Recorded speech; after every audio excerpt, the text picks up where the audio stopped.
Robinhood added crypto investing. Now it wants to be your bank. We are going to look at that news, plus the worst quarter for crypto hacks ever. We'll dive into that. Cody launching a layer 2 privacy layer. Hedera and XDC are partnering for an event. What's going on with that? Walrus goes live on mainnet on the Sui network and bringing some really cool features that I think are worth diving into. And all that on today's Frugal BC. We're going to look at some interesting crypto news today. By the way, guys, if you like this kind of stuff, please hit that like and subscribe button. Now remember, you don't have to smash it. You can just press it gently. Works just fine that way too. Well, if you want to smash it, that's up to you. And we are brought to you, just since this is a non-Algorand video, just briefly, we are brought to you by Non-Fungible Domains, and we are brought to you by Marcus Aurelius. Check both of them out in the description below. And also, we have channel memberships starting at only $1. You can get exclusive videos plus videos before anyone else. So check out our options on the main page. But let's get to today's show. And first off, we're going to look at, I think a lot of people are familiar with the Bybit hacks, which are pretty bad, but also there's been a number of hacks lately, and apparently it's actually the worst quarter for crypto hacks in history. So let's dive into this.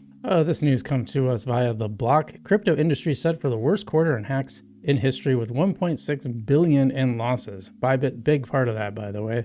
Crypto industry lost a record 1.6 billion in quarter 1, according to Web3 bug bounty platform Immunify. However, losses were dominated by crypto exchange Bybit, which was exploited for 1.64 billion in February. So like we said, the big part of that was definitely the Bybit hack, but it was a big one. The loss represents a 4.7x increase compared to the first quarter of 2024, when hackers stole around 348.3 million. The number of attacks decreased by 36% from 63. So there actually are fewer attacks, just that really big one really tipped the scales. The majority of losses came from Bybit's record 1.46 billion hack in February, with exploits outside of that confined to around 176 million, down 50% year over year. The Bybit hack was believed to have been carried out by the notorious North Korean Lazarus Group, which is also suspected of being behind the 69.1 million exploit of another centralized crypto exchange, Femex. This is partially reminiscent of something we reported on yesterday that I'll show you briefly. And this is from researcher Zach XBT saying, spending long hours helping freeze funds for the Bybit hack has been eye-opening. This industry is unbelievably cooked when it comes to exploits, hacks, and sadly, I don't know if the industry is going to fix itself unless the government forcibly passes regulations that hurt our entire industry. So really not great news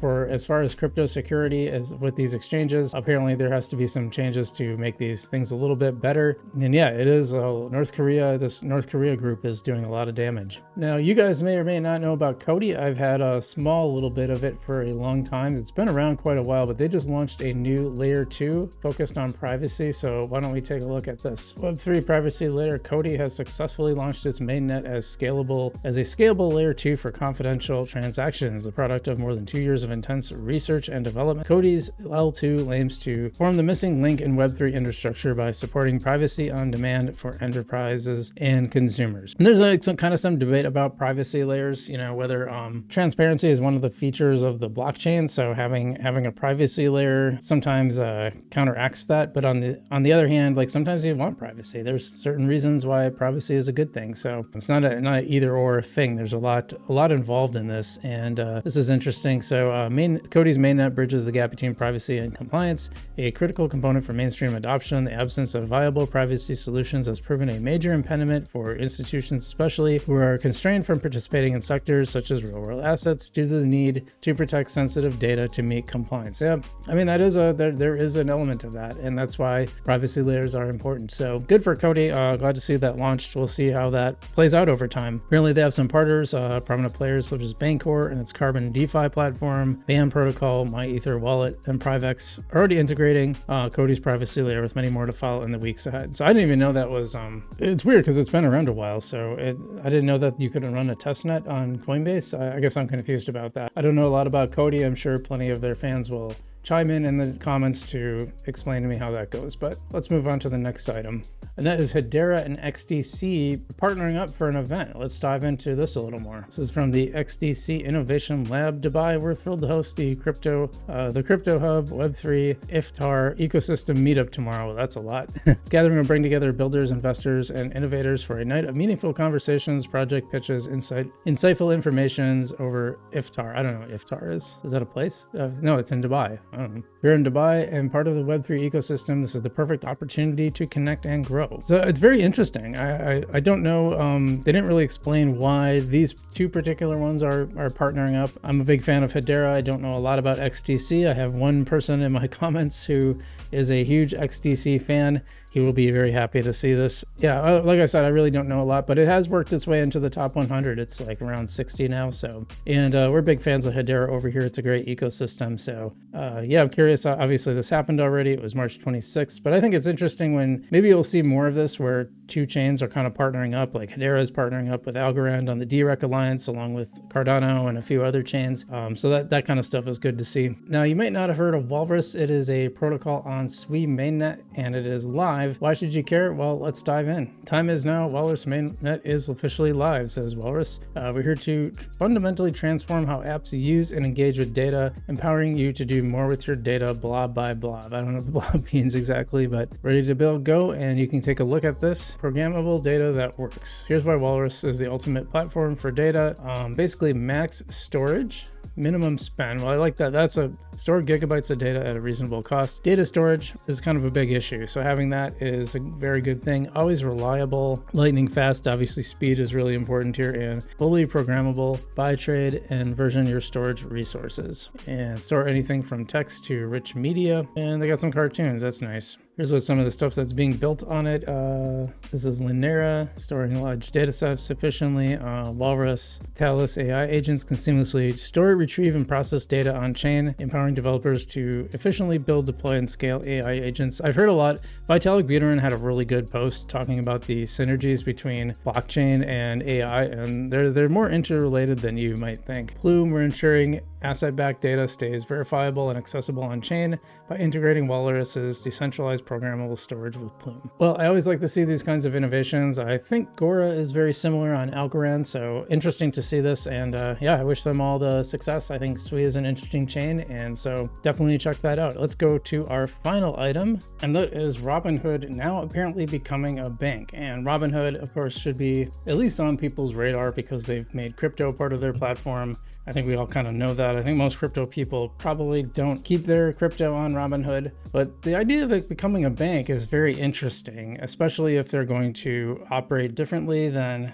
traditional banks. And they're trying to, I think there's sort of a crypto spirit here because they're trying to bring a lot of the services that would normally be for high-end banking clients and trying to bring them kind of to everybody. So why don't we take a look at this? And this is what they've announced. Private banking unlocked, no longer reserved for the ultra wealthy. Robinhood is a financial technology company, not a bank. Banking services are provided by Coastal Community Bank, member FDIC. You can request early access. That includes a 4% savings APY, which they say is 9 times the national average. I think I have a slightly better one on Wealthfront, but it's cool that they're offering that. Estate planning, you can actually draft your trust and will with them. I wonder what that's gonna cost, like, because that can be a pretty expensive service going to an attorney, and if they find a way to do this at scale, it might bring the cost down for that, which would be really interesting. Plan with certified tax professionals, so you can get tax advice too. Well, this is planning, so what is I don't know if they're actually gonna do your taxes, but maybe help you plan for them, it sounds like.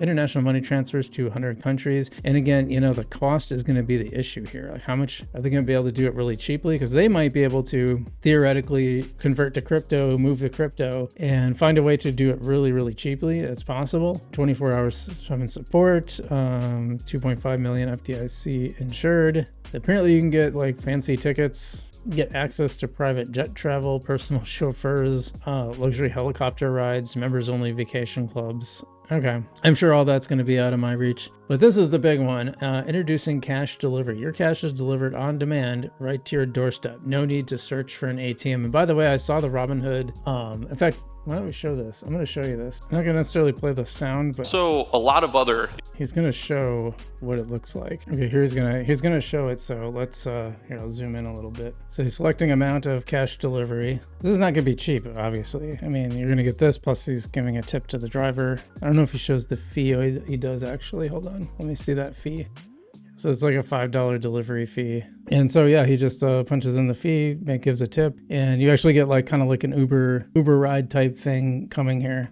And then it's just going to make its way to the stage, which is really, really interesting. I don't know how many people are going to be using that, but I think it's cool that it exists, right? That's really interesting. And they say, yeah, bring the whole family, have an account for, your partner, your partner, each of the kids, wires, checks, international money transfers, move money how you like. I think this is actually more of the key element. My sense is that they're not going to ask you 20 questions about you using your own money, which I think is legit. I mean, I know banks have to look for like patterns of potentially fraudulent or illegal behavior. It's kind of funny. They've always kind of looked the other way when it comes to cartels. So interesting, but I think sometimes they just get a little too into your business. And like, as far as I'm concerned, if you want to take cash out of the bank, that's your money. You should be able to take it, right?